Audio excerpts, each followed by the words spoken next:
Buenas tardes a todos y a todas. Es un gusto que haya tantos periodistas y que nos juntemos a debatir estas cosas que son importantes para nosotros, pero también nos hacen pensar e intercambiar opiniones y cosas que a veces cada uno en nuestro laburo no nos juntamos nunca, no tenemos esta posibilidad de intercambio. Este proyecto que hoy presentamos y que está abierto y siempre va a estar abierto a las opiniones de todos, es solo un puntapié inicial, surgió con los primeros hechos de violencia que se dieron en Rosario, que ya todos conocen. Hace 1 año y medio atrás pudimos hacer de una manera rápida un encuentro donde trajimos periodistas de distintas partes del país, en la que estuvo Cristian, para poder intercambiar, porque por ahí tampoco conocemos ni siquiera la realidad de lo que había contado, por ejemplo, Elena Corbalán, que vive en Salta, que fue reportera en la zona más caliente, donde convivís con el narcotráfico de otra manera y donde esa realidad los obligaba a hacer o a pensar entre todos una forma de cuidarse y resguardarse y poder seguir haciendo periodismo. Yo lo dije y lo sostengo, no se puede hacer periodismo lejos de los barrios. Creo que hay una intención que más quisieran que no preguntemos nada, que más quisieran que solo tener audios de la Fiscalía y nunca tener que ir a preguntar nada. Si los periodistas opinamos todos iguales y escribimos todos iguales y solo nos limitamos a poner un micrófono, eso no es hacer periodismo, y me parece que en función de eso está esta posibilidad de organizarnos para poder hacer otra cosa. Nosotros nos reunimos muchas veces, bueno, Cristian es amigo personal de todas ellas, pero yo las pude conocer, a la fundadora de Periodistas de a Pie, a la gente de Colombia que trabaja el tema, y en función de todo eso adaptamos nuestra realidad, porque esto no es ni Colombia ni México, ni nada por el estilo, pero sí escuchar a los que atravesaron problemas y siempre nos dejaron en claro, todos los periodistas que están en situación de riesgo, que siempre el riesgo es directamente proporcional a la precarización laboral y a la falta de capacitación. Entonces, con esos dos ejes trabajamos en un proyecto que los va a contar Alicia, que son recomendaciones nada más, porque nadie te puede decir cómo hacer tu trabajo, vos vas a encontrar tu forma, pero sí son recomendaciones que se van a ir ampliando, cambiando, sacando, poniendo a medida que se sumen o se resten experiencias de cada uno de nosotros y sobre todo con la idea de seguir trabajando. Tenemos un problema grave en los barrios. El año pasado hubo 200 y pico de muertes, este año llevamos 79. Me parece que esas historias hay que contarlas y que solo se puede cambiar poniéndole nombre y apellido a los muertos, poniéndole una cara, poniéndole una historia, porque si no son un número más de algo que sucede en la periferia que pareciera que no sucede en Rosario. La diferencia entre el muerto blanco, como dice Batata, que cuando muere un muerto blanco, que es el que muere por adentro de los bulevares, hay una gran conmoción, pero después tenemos todos los otros muertos que no les importan a nadie y que somos los periodistas los que los tenemos que tomar, acompañar a los familiares y contar su historia para que se haga justicia. Bueno, eso.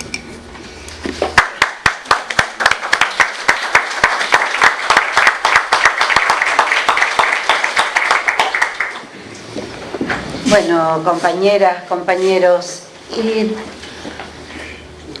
con lo que Silvina explicó, con esta introducción que ella hace, yo quisiera recordar que en el año 2001, cuando la situación económica del país y la realidad social se hacían tan complejas para los argentinos,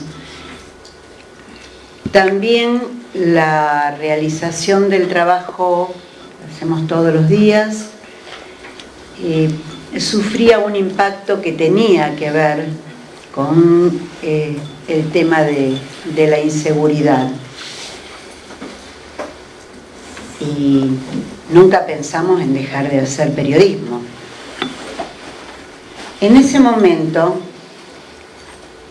la idea que apareció casi como una necesidad de organización y de atención de los distintos casos que se presentaban, creo que una de las decisiones pasó con un caso en la que fue protagonista Susana Pozzi, lo tengo totalmente presente, en formar esta área de libertad de expresión del gremio, el área de libertad de expresión y formación profesional, para ver un poco de qué se trataba esta relación o qué relación posible podíamos establecer entre las características y de nuestro trabajo y las condiciones que teníamos para llevarlo adelante y la capacitación, en que podíamos a través de la capacitación también colaborar en que nuestro trabajo se realizara sin detenerse en ningún momento, pero sí con medidas autoprotectivas. Y esas medidas autoprotectivas no solo nos incluían a nosotros, sino que incluían la relación con las empresas para las cuales trabajamos, con nuestros pares, con nuestros jefes y obviamente con la sociedad en la cual estamos inmersos y para la cual recogemos esa información de la que siempre decimos que tiene el valor de derecho humano y bien social que a través de otras palabras expresó Silvina. Eso creo que es un primer antecedente de este trabajo. Buscamos una manera de organizarnos a la luz de cada necesidad. Estas maneras pueden reverse, pueden plantearse algunas nuevas. Podemos pensar que no fue suficiente o que se necesita reforzar cada uno de las medidas o de las decisiones tomadas por una asamblea para mejorar también la relación de lo que es el colectivo de trabajadores y trabajadoras de prensa de Rosario como gremio. Nunca se pregunta si alguien está afiliado o no afiliado al sindicato cuando tiene una dificultad. Entonces empezamos a trabajar. Está Claudio De Luca, que es con quien trabajamos durante muchísimos años, Florencia San Julián, una de nuestras asesoras legales, junto a la doctora Rita Frenkeli, grandes amigas, pero además que se sumó a trabajar en esta área específicamente con nosotros. Y a lo largo del tiempo, desde ese 2001, donde cada uno hizo coberturas en los días previos no me gusta hablar de tragedia por lo terrible, sí, pero con planes absolutamente casi maquiavélicos desde distintos lugares, como no me cabe duda que se producen y ya tienen sectores sociales con nombres puestos a partir de este protocolo de seguridad que dio a conocer la ministra de Seguridad de la Nación, Patricia. ¡Ay, qué laguna! ¿Por qué será? Patricia Bullrich. A lo largo de estos años, desde esta área de trabajo, que integraba también Alicia Salinas, llevamos adelante distintas acciones, sobre todo destinadas a la capacitación y a todo aquello que pudiera hacer visible estas posturas que íbamos tomando,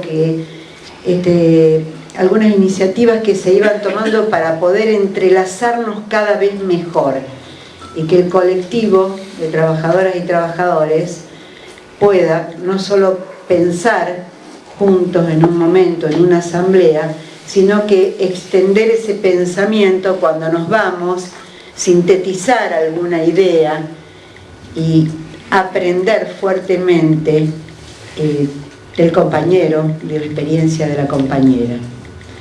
El del aprendizaje del otro y del aprendizaje del colectivo creo que es uno de los grandes desafíos que tenemos como trabajadores de prensa, porque si nos miramos hacia adentro vamos a reconocer que una de las características del gremio es que le cuesta admitir que se puede aprender de los pares, de aquellos con los que estamos todos los días, en las redacciones, en los servicios informativos, y no somos muy afectos a reconocer en el otro, como característica general lo digo, no porque no seamos capaces de reflexionar y darnos cuenta que debemos capacitarnos, pero como una mirada en general, hay una cuestión de pensar, no puedo aprender del otro, no, a esto no voy, ya lo sé, tengo suficientes años de trabajo, de oficio, de profesión. Y la vida testarudamente se empeña en mostrarnos que sí, podemos todos los días aprender de nuestros compañeros, más jóvenes, con más experiencia, iguales, y también establecer una relación con la mejor argumentación y con los mejores elementos que nos permitan reflexionar ante cada trabajo que tenemos que hacer. Hubo campañas de afiche en el medio de estos años destinadas a dar algunas recomendaciones muy iniciales. Si estás haciendo una cobertura en un escenario que es público, nadie puede hacerte ir, a menos que sea por tu propia seguridad. Era común que de los tribunales nos sacaran simplemente porque se le ocurría a algún juez o secretario que no nos permitieran entrar a un determinado piso, a un determinado lugar. Esto pasaba mucho en la época de los remates de viviendas únicas. También está este llamado de atención para que tengamos presente siempre que ninguna primicia vale nuestra vida. Y esto tiene que ver con la relación que podemos establecer con las empresas de la comunicación. Entonces, desde la dirección del sindicato, creo que hay algo que tenemos que destacar, y es que hay delegados y comisiones internas, cuerpos de delegados, por lo menos en todos los grandes medios, vamos a llamarles, para utilizar una convención entre nosotros que por supuesto no hace ninguna alusión a la calidad, sí sin duda a la concentración de compañeros que hay en cada uno de esos medios, con independencia del soporte del cual se trate. No importa cuál sea ese soporte para el cual trabajamos con información y la adaptamos para el medio en el cual trabajamos. No es un detalle menor. Los trabajadores de prensa de la ciudad de Rosario y de las zonas que nos corresponden como segunda circunscripción, ya saben a través de tantos años que hay una referencia, que hay un lugar donde dirigirse cuando surge un problema que tiene que ver con una agresión, con una amenaza, con un amedrentamiento, con situaciones de verdadera dificultad que aparecen en la cobertura, o a lo mejor ni llegamos a hacer esa cobertura y nos vemos limitados de antemano. Me parece que esto a marcar no es un detalle menor, que nosotros tengamos cuerpo de delegados en todos los grandes medios de comunicación y tanto los miembros de comisión directiva como nuestras abogadas dispuestas a enfrentar cualquiera de las situaciones con los compañeros de medios más pequeños, donde no hay representación elegida, pero que sin duda están en contacto con nosotros. Y también sin duda es una tarea a seguir realizando, estar cada vez más en contacto con los compañeros de todos los medios de comunicación, sobre todo los más pequeños, los que están en zonas más alejadas. Estos, junto a la Declaración de Principios sobre Ética Periodística del 2007, creo que son todos los antecedentes que nos han permitido contener muchísimas situaciones de agresión, de amedrentamiento, de dificultades para las coberturas, de dificultades con quienes son nuestros superiores en la línea jerárquica de decisión en cada medio de comunicación, las dificultades que hemos tenido directamente con los poderes políticos y con otra clase de poderes que no están tan institucionalizados y no se muestran tan claramente como esto. Así, en una escalada de hechos de inseguridad, de ataques, de agresiones, fue que empezamos a pensar en esta reunión a la que Silvina hacía referencia y en la que estuvo Cristian Alarcón junto a otros periodistas. Bueno, quería llegar a esto para darte con mucho agradecimiento la bienvenida una vez más a Rosario. Este hecho de que Cristian nos acompañe hoy no es casual. Cuando estuvo con otras compañeras y compañeros que realizan tareas de investigación periodística, periodismo judicial, periodismo en la sección policiales o simplemente en otras áreas para los medios en los cuales trabajan, nos pudieron trasladar una rica experiencia que también nos hizo reflexionar, y allí surgió la idea de un protocolo. Ustedes ven ahora, creo que lo pasamos en la presentación, ¿no? Obviamente después de lo de Pato Bullrich, desechamos el nombre de protocolo y creemos que el de guía de recomendaciones es adecuado porque de eso se trata. Una asamblea el año pasado que resumió situaciones de inseguridad y expuso un testimonio tan valioso de compañeras y compañeros que se vieron en distintas situaciones, compelidos a frenar su trabajo, a ser censurados, a ser apretados cuando algo se cubre o a darse cuenta que las coberturas que estaban haciendo no respondían a ese patrón del buen ejercicio periodístico que no me cabe duda que todas y todos aquí tenemos, con independencia del lugar en el que trabajemos. Sin duda estoy convencidísima, cada uno hacemos diariamente en nuestro lugar los máximos esfuerzos posibles porque la construcción de la información a la que estamos abocados sea de la mejor calidad para que llegue al público del medio para el cual trabajamos. Entonces, con el mandato de esa asamblea, llegamos a esta elaboración que nos llevó tiempo sobre todo por las urgencias de todos los días y no porque esto no significara una necesidad absoluta del gremio.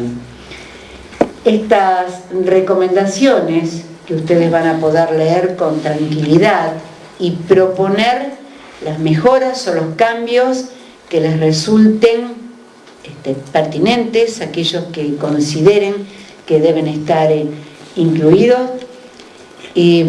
Son recomendaciones que toman las distintas etapas de nuestro trabajo, aquellas relacionadas con la cobertura de la información,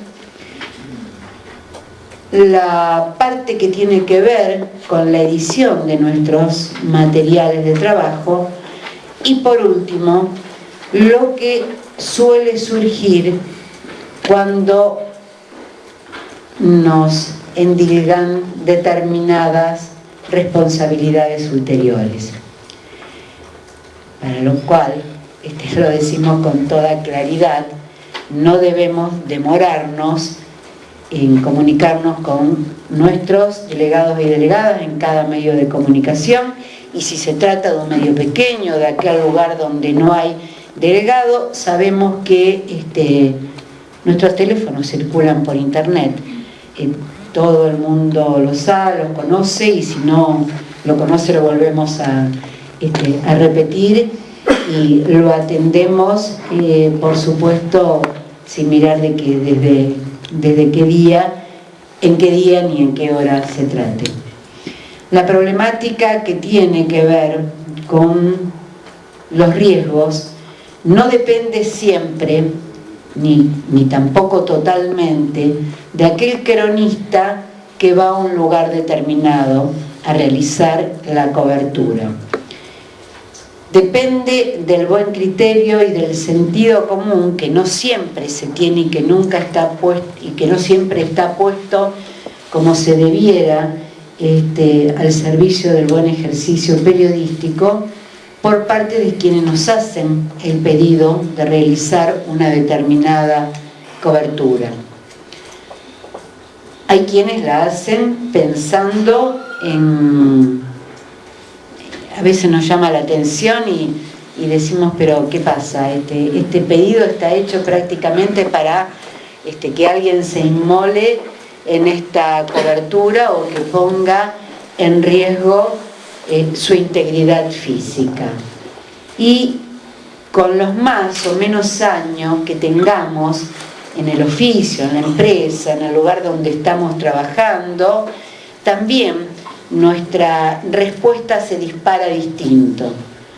Hay quienes pueden decir o poner en tela de juicio con más facilidad una orden impartida de un superior, y a otros que les cuesta muchísimo más. Entonces, por eso cuesta muchísimo más, porque hay una situación de debilidad de las personas que recién ingresan o de las personas que están sometidas a distintas aristas del fraude laboral. Bueno, hay una cantidad de variables. Queremos proponerles entonces que estas recomendaciones, que no son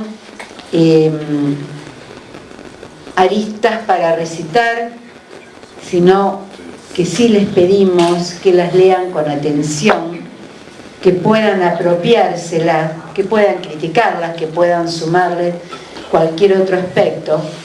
Y estas recomendaciones van a servir en la medida en que nosotros podamos actuar con las empresas y en la medida que cada uno de nosotros tenga en cuenta cuáles son, para aún así siendo un repaso de unos pocos momentos, cuando nos subimos al remis, cuando nos tomamos un taxi, que no quiere decir que tenemos que tener 2 días para leerlas antes de ir a hacer cada cobertura. Esa es la importancia de poder compartir el saber colectivo, incorporarlas y que ellas formen parte de nuestra metodología de trabajo.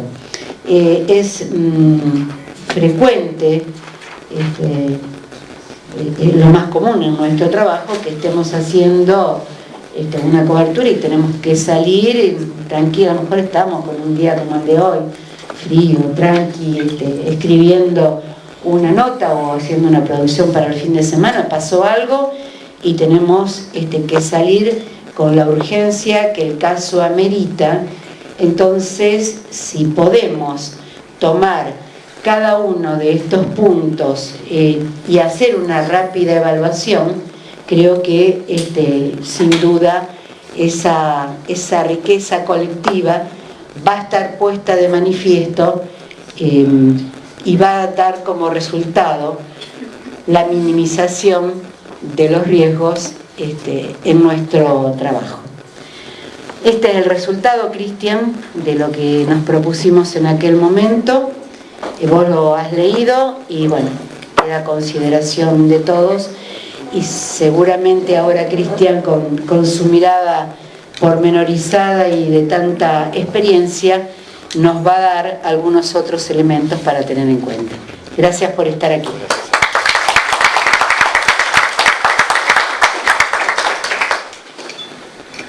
Compañeros, compañeras, buenas tardes. Ya pasó el mediodía, les pido disculpas la demora. Me han hecho pensar toda la semana, bueno, hace un poco más de una semana, pero esta semana uno empieza a obsesionarse con el objeto sobre el que va a trabajar, y la guía para minimizar los riesgos del trabajo periodístico fue mi objeto de la semana. Digamos, uno va encontrando con qué entretenerse, ¿no? Con qué obsesionarse.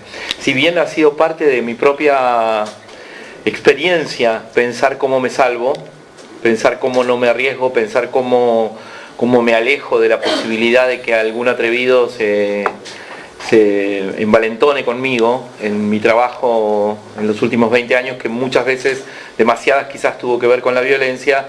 Reflexionar sobre eso es distinto. Una cosa es estar allí en la calle, en el territorio, impulsado primero por eso que nos lleva a ser lo que somos, ¿no? Por eso que nos lleva a ser periodistas, que es una enorme pasión por encontrar primero lo nuevo, por descubrir aquello que nadie descubrió, por tener primero la información que nadie tiene, por llegar antes al lugar que nadie llega, ¿no? Por tener y ser dueños de la historia que va a servir para ilustrar esa página, para llenar esa página, ese título de tele o de radio, pero también para confirmarnos que estamos en el juego. Somos animales pasionales, somos animales de una raza especial, ¿no? Somos una jauría, diría yo. Eso me lo enseñó Martín Malarro. Somos una jauría, lo tocan a uno y reaccionamos todos. Un maestro que yo tuve se murió de vivir demasiado bien, muy joven, hace un par de años, Malarro, y de escribir unas novelas policiales buenísimas. Nos enseñó eso. Quiero decir, en la experiencia en la calle uno acumula sabiduría, acumula conocimiento, acumula vida, ¿no? Intensidad, espesor, densidad, ¿no? Eso es lo que elegimos. Elegimos un camino que es un camino de conocimiento. No es el camino de la academia, aunque ahora estamos cada vez más vinculados a la academia y la necesitamos. No es el camino del arte, aunque muchas veces lo tocamos y lo necesitamos para alimentarnos, ¿no?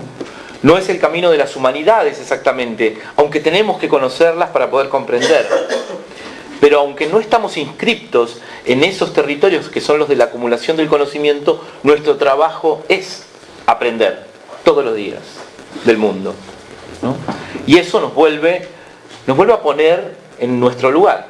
A veces nos aburrimos, a veces el tedio de la noticia una tras otra y de la mecánica de la información nos adormece, pero en algún momento, como lo decía recién Alicia, algo ocurre y otra vez, a pesar de todo lo que puteamos a nuestro jefe, a pesar de todo lo que odiamos a nuestro patrón, a pesar de que esa redacción no se nos antoja más, volvemos a estar en el mismo lugar del comienzo, ¿no? En el lugar en el que no sabemos y queremos saber.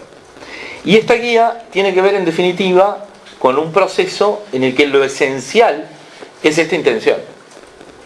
La intención de seguir siendo periodistas, ¿no? Y de sobrevivir a ser periodistas. La semana también tuvo una serie de imágenes que volvieron hacia mí de los tiempos en los que más expuesto estuve al trabajo. Lo reflexionamos en ese encuentro que tuvimos hace un año con otros animales salvajes acá, que vinieron todos con sus cuitas, con sus historias, y les compartimos con las de acá.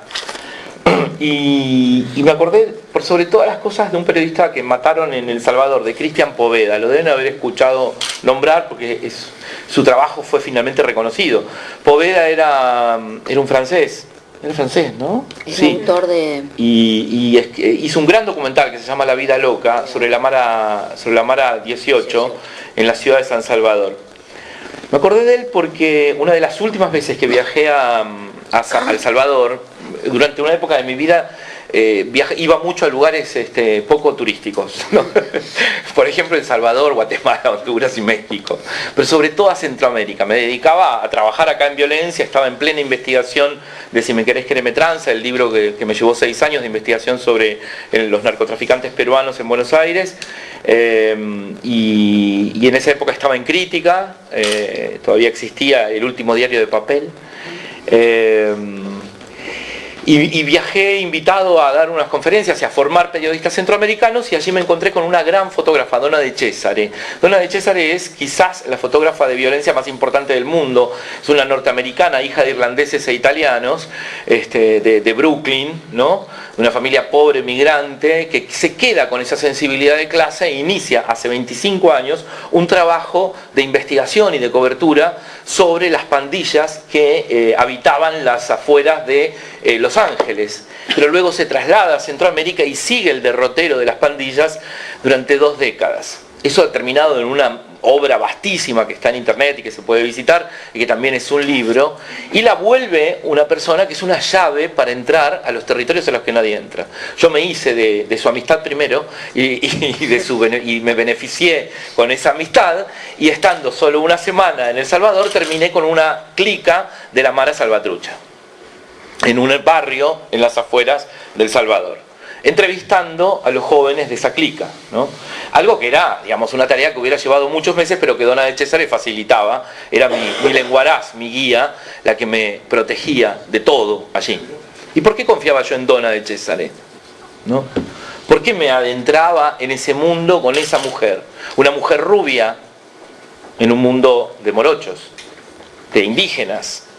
Una mujer extranjera, gringa, en un mundo antigringo, ¿no?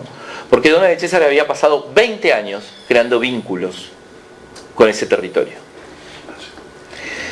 Cuando volví a Buenos Aires, yo había entrevistado a todos estos jóvenes, Donna había tomado fotografías, no se podía sacar los rostros, había una serie de medidas de seguridad que habíamos tenido que tomar, en fin, digamos, una serie de procedimientos en el territorio que habían sido. Donna habla primero con el sacerdote que conoció cuando la guerrilla del Salvador, porque ella cubría la guerra, cuando la guerrilla, o sea, el tiempo, el paso del tiempo, lo que se acumula. Ella acumulaba, no solo sabiduría, acumulaba vínculos, relaciones, que lo había llevado a la ONG que trabajaba ahora en el barrio, y el de la ONG la había conectado con una familia que le habían matado a uno, y así habíamos llegado a esa clica. Cuando regresamos, cada uno a su casa, ella a Austin en Texas y yo a Buenos Aires, pasaron unos 5 o 6 días y llegó la noticia por cable internacional de la muerte de Cristian Poveda. Y cuando leo el lugar en el que Cristian Poveda es asesinado, me doy cuenta de que murió en la calle en la que habíamos estado. Y entonces me entró la inquietud. Y me comuniqué con ella para preguntarle finalmente si sabía más. Y sí, lo habían asesinado en la esquina de la sede de la clica en la que nosotros habíamos estado. Con lo cual uno siente a veces que la muerte pasa cerca, ¿no? Uno dice, estuve ahí hace 5 días. Pasaron los días y empezaron a caer presos los jóvenes que habíamos entrevistado, que hoy están procesados por el homicidio de Cristian Poveda. Los mismos jóvenes con los que nosotros habíamos estado trabajando durante 3 días, y que a mí se me antojaban unos jóvenes encantadores, y lo eran. Habían sido absolutamente generosos y buenos anfitriones. Nos habían dado de comer, nos habían cocinado, nos habían protegido de otros, se habían ocupado de nuestra seguridad. Pero 4 días después, según la justicia salvadoreña, que tampoco es palabra santa, ¿sí?, habían asesinado a Cristian Poveda. ¿Qué le había pasado a Cristian Poveda? Es una pregunta que nunca dejé de hacerme, ¿no? En su momento yo tenía ganas de ir para investigar el crimen de Cristian Poveda y descubrir qué es lo que Cristian Poveda hizo mal o no hizo. En qué trama había quedado Poveda envuelto en esa búsqueda de un documental que lo posicionara en los mejores festivales de cine documental del mundo. Cómo había sido su relación, cómo había construido su relación con los jóvenes. Las hipótesis sobre ese crimen son muchísimas, ¿no? Pero casi siempre hablan de un Cristian Poveda solo, de un francés loco que había logrado hacer relación con las clicas, que había llegado a hablar con los jefes, que tenía vínculo con las organizaciones y que estaba tan cerca, que estuvo demasiado cerca. Por lo que la hipótesis sobre su crimen podría ser cualquiera, porque la cercanía está buenísima para acceder, pero cuando cruza el umbral de una palabra que es clave en esta guía para minimizar riesgos en el trabajo periodístico, cuando cruza el umbral de la ética, lo vuelve todo confuso. Si hay algo que marca la muerte de Poveda, es la confusión. Y es la confusión la que nos acerca al riesgo. Es el terreno de lo confuso. Cuando no sabemos dónde estamos parados, cuando estamos adentro y esto nos implica, cuando no tenemos relaciones claras con nuestras fuentes, cuando además estamos infinitamente solos. Si hay algo que es admirable de este colectivo de trabajadores y trabajadoras, si hay algo que a mí me hace volver cada vez que me invitan y no me importa, me levanto a las 5:30 de la mañana como hoy para agarrar la ruta y estar acá. Si hay algo que a mí me conmueve del Sindicato de Prensa de Rosario y de quienes lo integran y de sus afiliados, es esta inmensa capacidad para no estar solos. Ustedes no están solos. Ni Germán estuvo solo cuando pasó todo lo que pasó.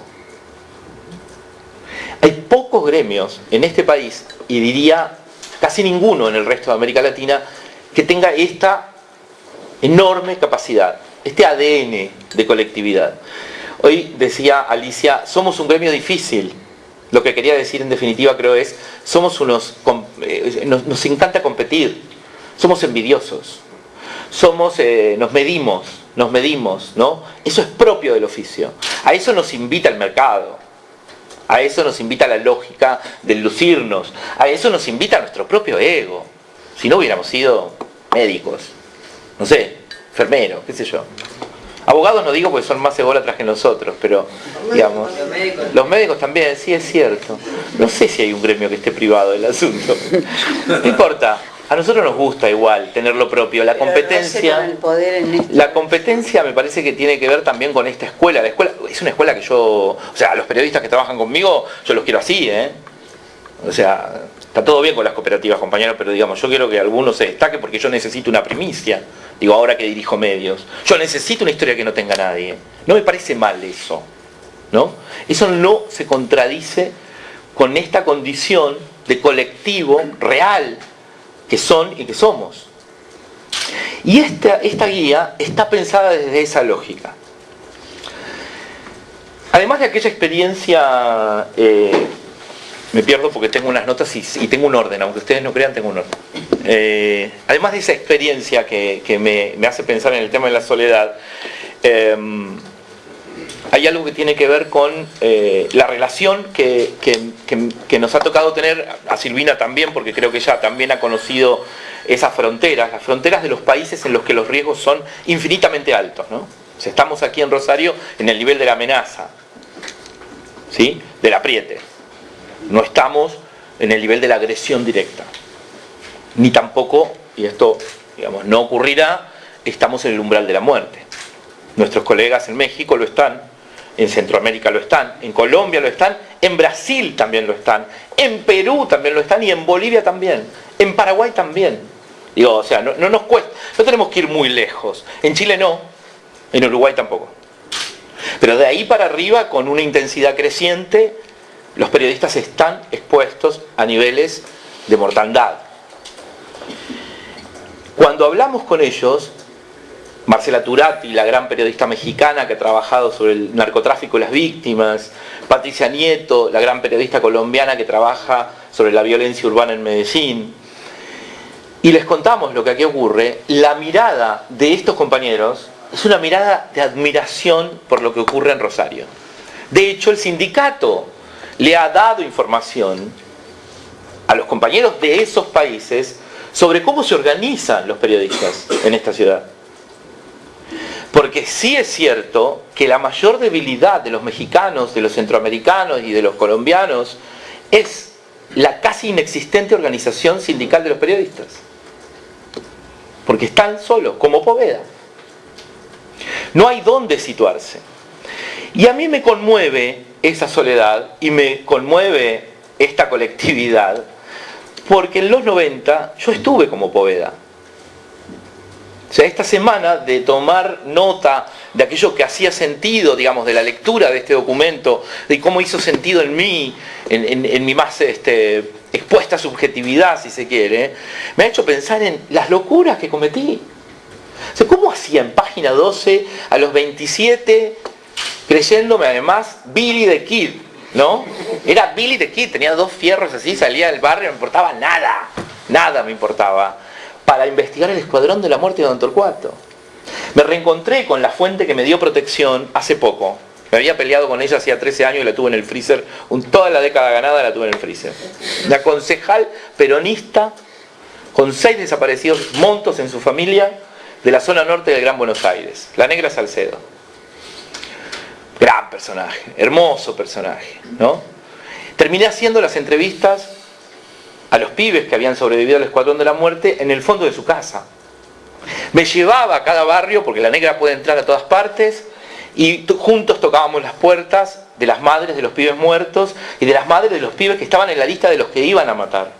Juntos encontramos a 2 hermanos abajo de una cama, que después de media hora de hablar con la madre confesó que los pibes estaban abajo de la cama porque creían que éramos canas, que los venían a buscar, ¿no?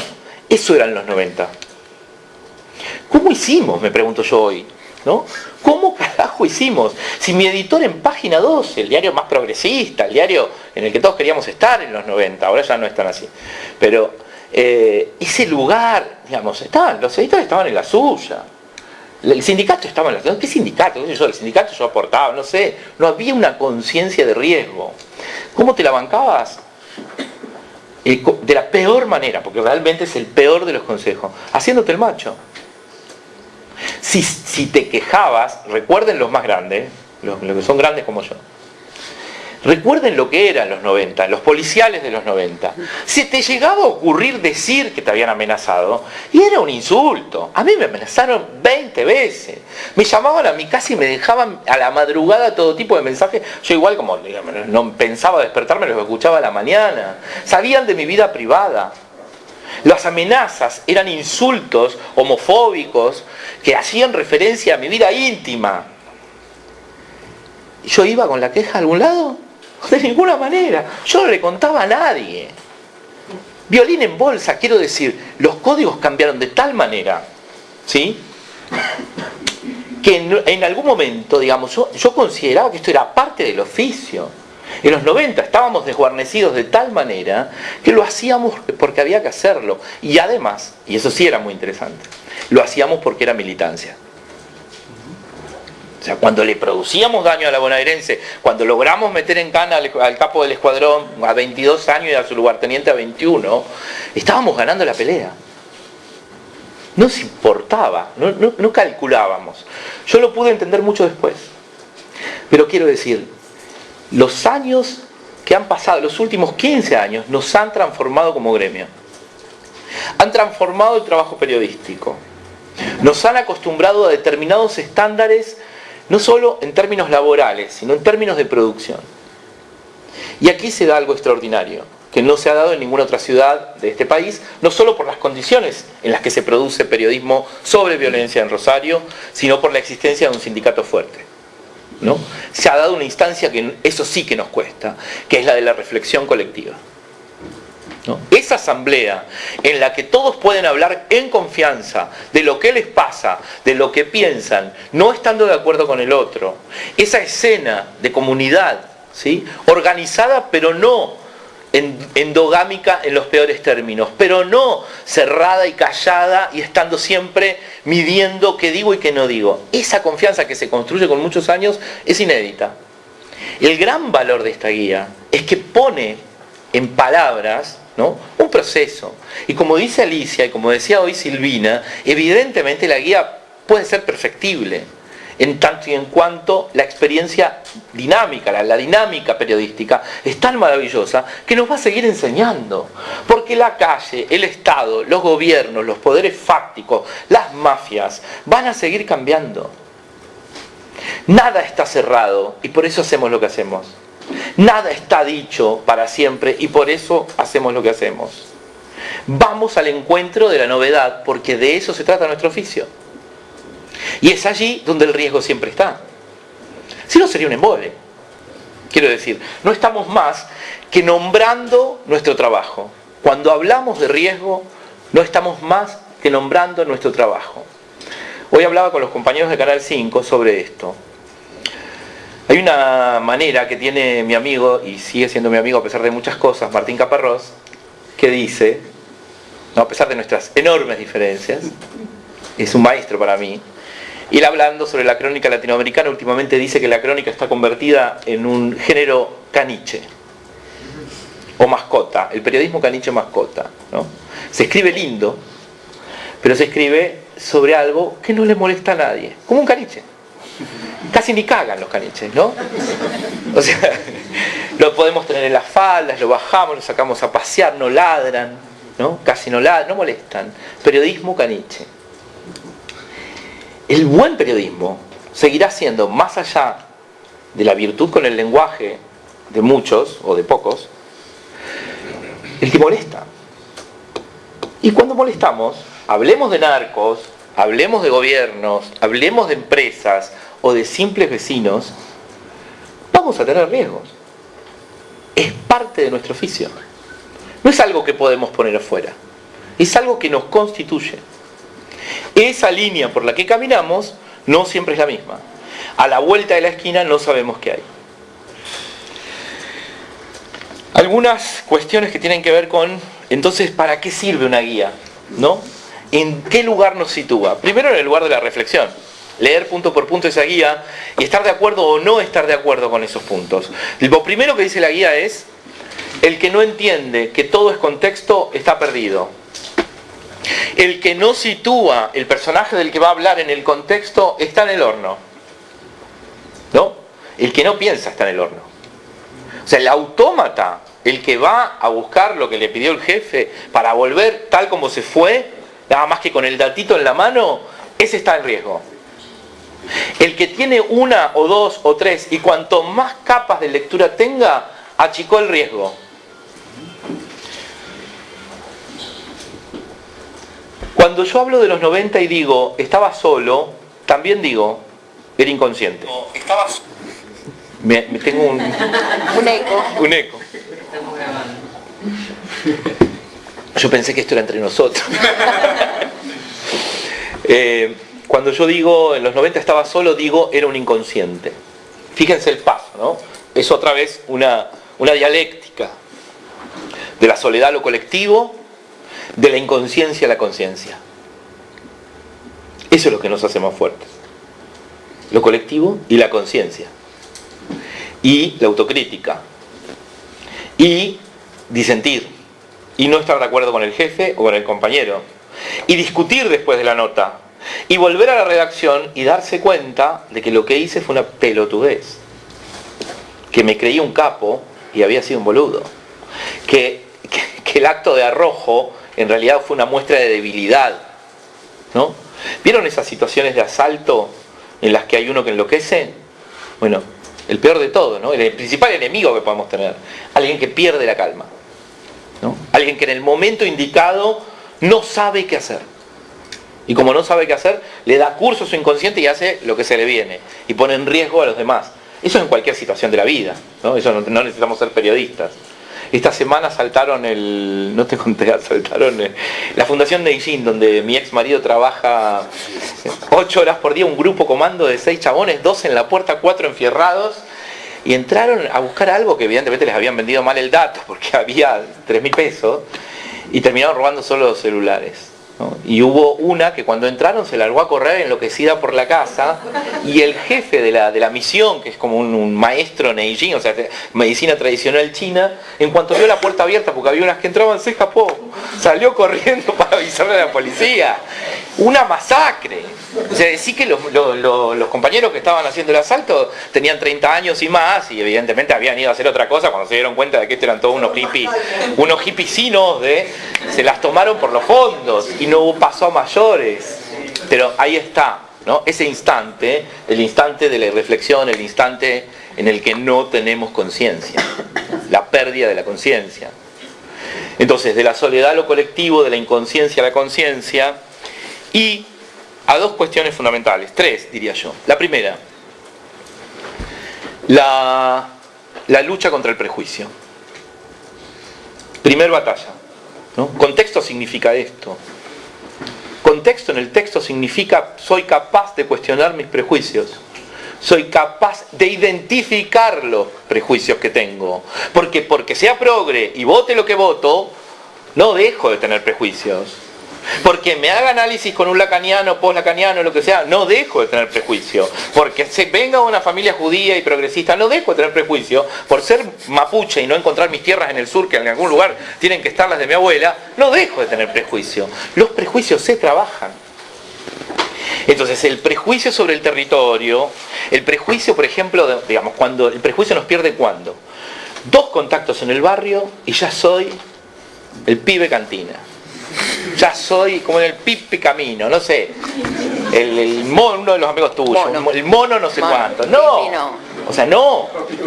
2 fuentes, son 2 fuentes. Ahí estoy prejuiciando y subestimando la complejidad del territorio. El territorio es muy complejo, ¿no?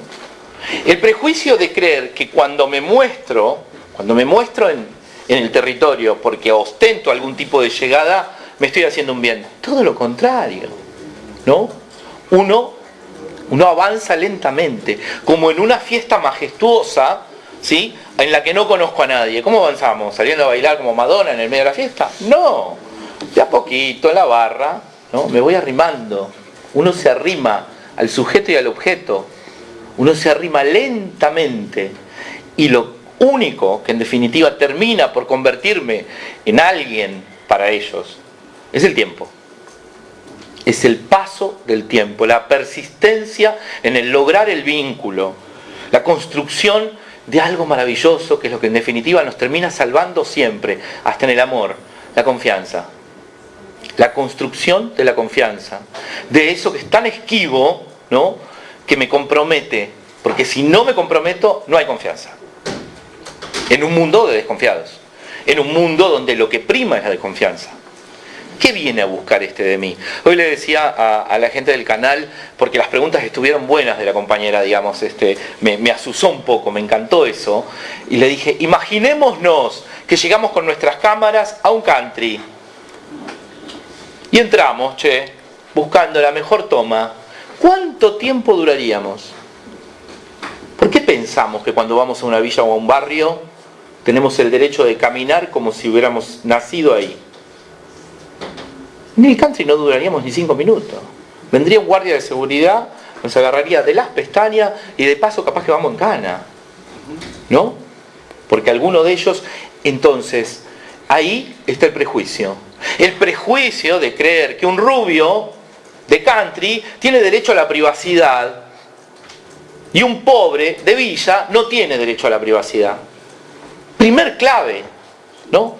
Y eso nos lleva de la confianza a esta idea que tengo anotada acá, que es el respeto. Es el respeto por el otro, que es el respeto por el jefe, que tiene sus obligaciones y a veces tiene derecho a mandarme a buscar información porque me pagan para eso, ¿no? El respeto por el compañero, que es el fotógrafo, que lo quiero matar porque tiene la cámara muy grande, las mochilas esas que usan ridículas, los bolsitos que les encanta colgarse, los chalequitos, todas esas cosas que les hago sacar antes de entrar al barrio, muchachos, ¿no? Pero ya no, es terrible, porque antes ser fotógrafo era ponerse el chaleco y colgársela, ¿no? Y ya vas. Fotógrafo acá, está claro. Sí, bueno, pero no andan con chalequito. Ahora. Ahora. Usamos de fuerza nomás. No, pero era divino el chaleco. Pero bueno, en el barrio, viste, yo me peleaba con los pibes, me digo, flaco, no, sacate ese chaleco, bajate el bolso ese. No te entra la cámara acá abajo, tipo una Magnum. En fin, el respeto, estaba en eso. El respeto por la intimidad del otro, el respeto por la posibilidad de que el otro no esté interesado en hablar con nosotros, el respeto por el no del otro. El otro nos puede decir que no todas las veces que quiera. ¿Y sabes qué? Así como te dice que no un juez y un fiscal, que le tocas la puerta y vas a mesa de entrada y no te atiende, ¿y vos qué haces? ¿Un escándalo? ¿Te amargás? No, vas a ver otro juez, otro fiscal, o llamás al taquero para que te pase un dato, qué sé yo, te la rebuscás. Bien, confianza, respeto y finalmente acción directa. La acción directa, digamos, en este sentido. En una ciudad intermedia, vamos a llamarla intermedia porque no es una megalópolis aún, pero Rosario es un laboratorio, yo lo digo siempre esto, es un laboratorio de la violencia urbana. ¿Por qué?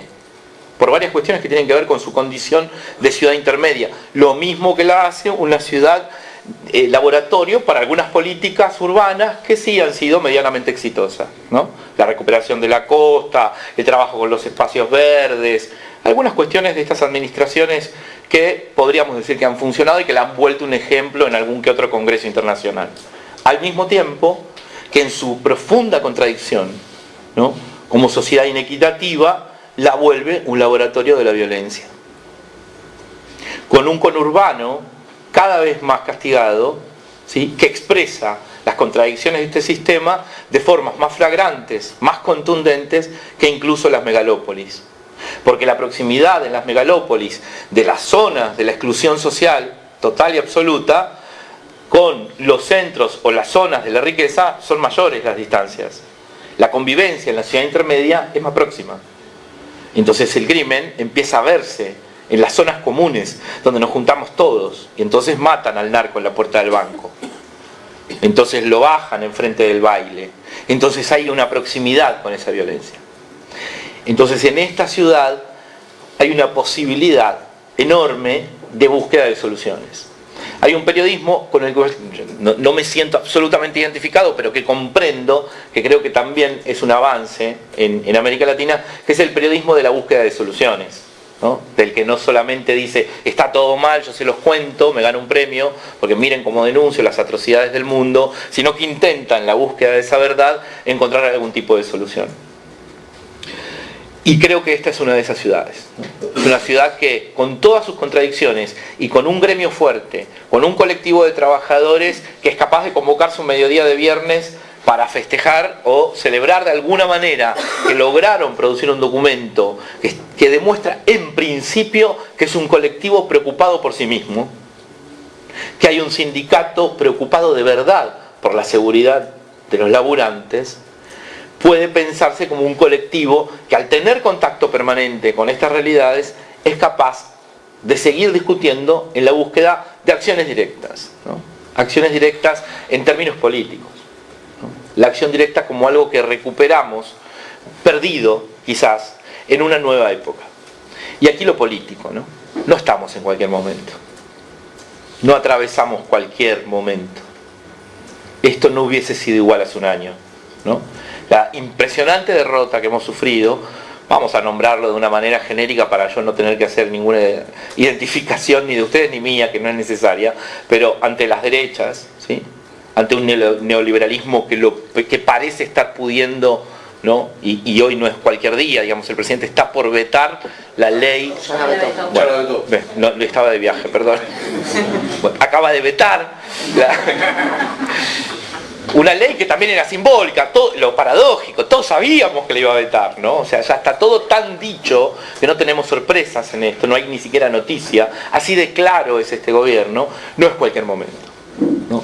Por lo tanto, la significación política de este encuentro, de esta jornada, de ustedes allí sentados y de este viaje que a mí me encantó hacer y de esta oportunidad para poder conversar con ustedes y de este sindicato pudiendo hacer en este contexto esta acción directa, que de eso se trata la guía para reducir riesgos del trabajo periodístico, en definitiva se enmarcan y se contextualizan igual que como tenemos que contextualizar cada vez que entramos al barrio, cada vez que nos aproximamos al crimen, cada vez que levantamos el teléfono y hablamos con una de esas fuentes que no sabemos para quién labura.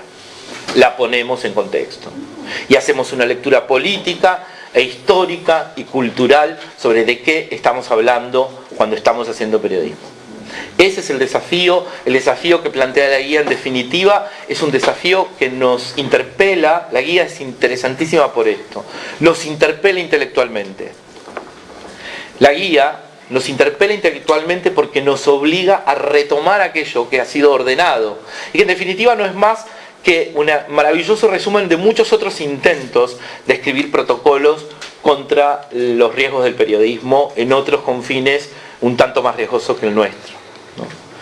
Y ese desafío intelectual nos posiciona también políticamente. Yo hago una reivindicación de nuestro oficio, no solamente como un oficio, y le agradezco a García Márquez que haya dicho que es el oficio más hermoso del mundo, más lindo del mundo, el mejor oficio del mundo. Pero cuando hablamos de oficio, disputo un poco el concepto, ¿no?, de oficio, porque creo que gran parte de las estrategias neoliberales y anglosajonas hacia el periodismo en América Latina han pretendido dejarnos en el lugar del oficio en términos de excluirnos del campo intelectual. Nuestra pertenencia al campo intelectual y al campo artístico, de esto hablaba al comienzo cuando decía, estamos siempre coqueteando con otra cosa, no somos una sola cosa, ¿no? Esa pertenencia es una pertenencia que tenemos que disputar, ¿no? Y esa disputa se da en el cotidiano, se da con la reflexión crítica, que es todo un trabajo. Pero por suerte también la sabemos pasar bien, ¿no? Seguramente. Y para cerrar, nada, quiero mencionar una cosa que me gusta mucho de esta guía, es que la hicieron mujeres. Participaron algunos varones, según me comentaron, pero quiero mencionar a Estela Hernández y a Alicia Citrinburn especialmente, porque ellas estuvieron... Alicia Simeoni. Simeoni, perdón. Siempre pasa lo mismo, ¿no? Alicia Simeoni, porque ellas supieron leer lo que en la América Latina ocurre para pensar Rosario y escribirla, que eso es lo que más me gustó de la guía, ¿no? Escribirla para ustedes. Florencia San Julián. ¿Y Florencia San Julián también? Por supuesto. Y escribirla para ustedes. La guía que hicieron Estela, Florencia y Alicia está escrita para ustedes, en el tono adecuado para que todos ustedes puedan tomarla, en el tono adecuado para que todos ustedes puedan discutirla. Es una guía generosa, ¿no?, que es un punto de partida de un trabajo intenso que seguramente nos va a llevar la vida, como nos va a llevar la vida ser periodistas, que es algo que no se deja de ser nunca. Muchas gracias.